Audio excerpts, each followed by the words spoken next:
Ya, alhamdulillah. Tentu saya tidak lupa ya, atau mengajak untuk tidak bosan untuk mengucapkan rasa syukur dulu bahwa kita masih diberi umur panjang. Ini penting sekali. Juga kesehatan ini jauh lebih penting. Juga nikmat kesempatan sehingga kita bisa kumpul lagi ya di tempat ini, di hari ini, dan akhirnya latihan pun berjalan dengan lancar sampai insya Allah ini nanti selesai. Terus langsung saja, alhamdulillah ya. Hari ini atau sore ini kita kedatangan tamu ya, saudara kita, senior kita. Ini kalau di Cirebon ini beliau adalah termasuk sekretaris Cirebon, tapi alhamdulillah beliau ini sekarang pindah domisili ya, pindah domisili. Yang kemarin tugas di Cirebon sekarang pindah di keluarganya pindah di Kodim Wonogiri ya, insya Allah akan menempati di Koramil Girimarto. Nanti kita doakan bersama-sama apa yang menjadi hajat dan tujuannya terkabul. Amin. Ini, dan sebelumnya beliau memperkenalkan, tentu saya menyampaikan sedikit gini. Insya Allah besok kan ada latihan bersama, ya, latihan bersama tunjukkan bahwa khususnya kita ini bahwa tidak hanya berkuantitas banyak, tapi berkualitas yang lebih dari cukup. Apalagi Geneng ini adalah cikal bakalnya IKS di kecamatan. Kecamatan Girimarto dari tahun 91 ini sampai detik ini IKS di sini nggak mati, urut temurun. Jadi nggak pernah vakum, walaupun sedikit demi sedikit. Setidaknya Girimarto atau Geneng ini, yang di dusun Geneng ini, walaupun kamu entah dari mana, tapi latihannya di titik ini, berarti ini kalau diharapkan atau pandangan orang kualitasnya lebih baik. Karena apa? Pengajarnya adalah sesepuh-sesepuh dulu. Maka dari situ tampilkan yang maksimal untuk acara besok. Maksimal itu dalam arti ya penampilan segalanya ya, penampilan dalam kesopanannya, ramah tamahnya, penyambutannya, atau bahkan kualitas silatnya. Seandainya besok itu ada latihan sabung, ada latihan bahwa IKS Geneng khususnya, walaupun ini antar IKS ya, tunjukkan bahwa kita ini tidak hanya mental yang berani, tapi teknik dan teknik dan trik yang menguasai. Maka dari itu nanti akan saya sedikit kasih 1-2 cuplikan bagaimana tekniknya, karena kalau saya lama-lama nggak bisa di sini. Terus kedua, nanti kalau besok itu saya ajarkan secara praktek, itu terbongkar ya kan, dalam arti tidak mau, dalam arti untuk Geneng ya misalnya. Nanti di saat latihan bersama besok pun saya akan membongkar semua rahasia apa itu, rahasia trik, teknik, dan seterusnya, walaupun itu untuk IKS sendiri dalam lingkup IKS. Selama itu anak IKS, kita tidak akan sayang menularkan ilmu-ilmu IKS. Nah, di sini khususnya di Geneng ini, nanti siapa yang punya bakat, siapa yang mempunyai rasa senang untuk untuk dunia ke situ, ya ayo tunjukkan gitu.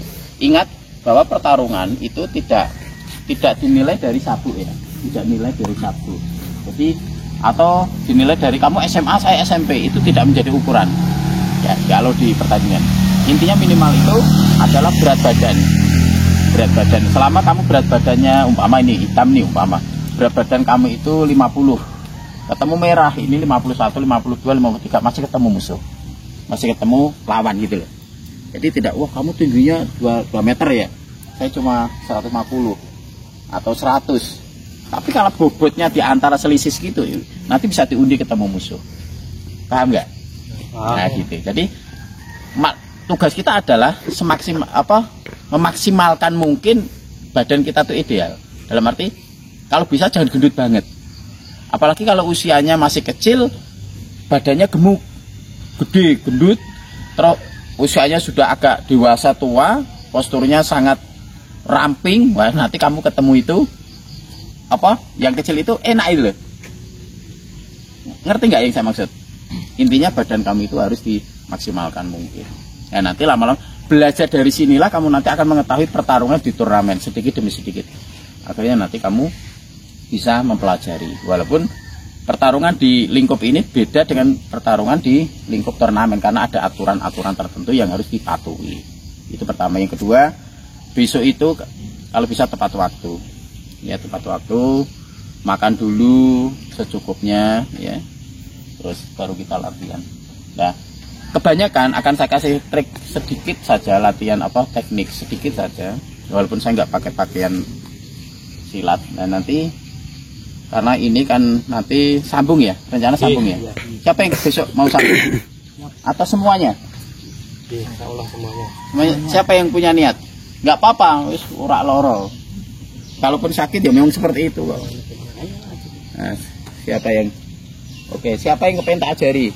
Satu atau dua teknik saja. Mas Ripa. Ayo monggo. Ini ya. Ini biasanya kalau orang pertarungan itu, apalagi pesilat ya, kalau sama-sama pesilat biasanya itu mereka sudah membaca insting. Insting itu adalah perasaan, caranya. Tapi kalau beda dengan sama sekali orang yang nggak tahu silat, penting dekat babat gitu kan. Tapi kalau sama-sama punya insting, biasanya orang itu akan memasang kuda-kudanya masing-masing. Kita masang kuda masing-masing. Nah, biasanya, di saat kita masang ini nggak usah kamu tertekan oleh keadaan. Kamu harus punya pikiran, saya ini pas posisi seperti ini nyaman, paham nggak? Dan kamu, wah musuh gitu, berarti saya harus begini, enggak.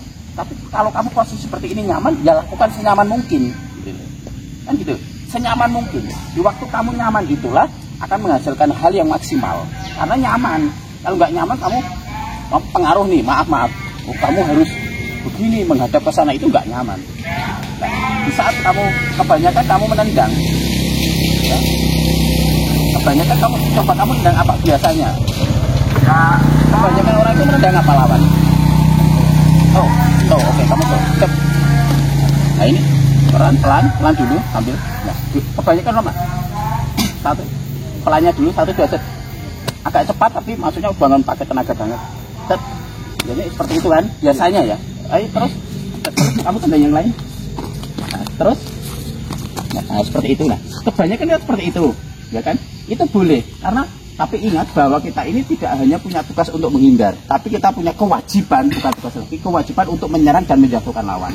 Nah, disitulah perlu, ini yang perlu dibawahi, perlu pengorbanan.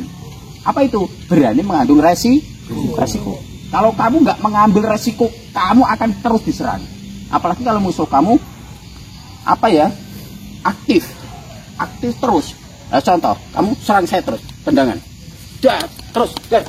Nah, kita akan mundur. Ini akan membuat kita akan keluar dari garis dan ini akan membuat down down musuh, kitanya kita. Nah, disinilah kita harus berani berkorban atau mengambil resiko. Yang dinama maksud ilmu itu adalah, saya kasih cuplik bocoran. Ilmu IKS dalam pertarungan ini bocoran, belum tentu orang tahu ini di seluruh Nusantara belum tahu. Jadi saya kasih nama bocoran, ilmu namanya ilmu baja ketemu baja. Paham ya? Baja ketemu baja, dalam arti baja itu ketemu baja ya keras diadu keras. Paham nggak? Kalau musuh kamu teknik sudah nggak cukup, teknik kamu sudah kamu tendang kok ya musuh saya lebih canggih, kok menghindarinya lebih lihai, kok menghindarinya secara canggih lah. Udah satu ilmu saya, kamu nendang saya nendang. Paham nggak? Jadi itu namanya baja ketemu baja, diadu kekuatan atau sendi. Itu tidak ada final itu. Nah, satu contoh kalau kamu ditendang tuh. Nah, ini teknik ya. Jangan tapi berani mengambil resiko. Biasanya kamu tendang set. Biasanya seperti ini ya, kebanyakan atau menghindar gitu. Kita berani mengambil resiko. Suatu saat tapi kita udah insting dulu udah membaca. Nah, ini kita ngambil resiko. Kan biasanya menghindar tuh.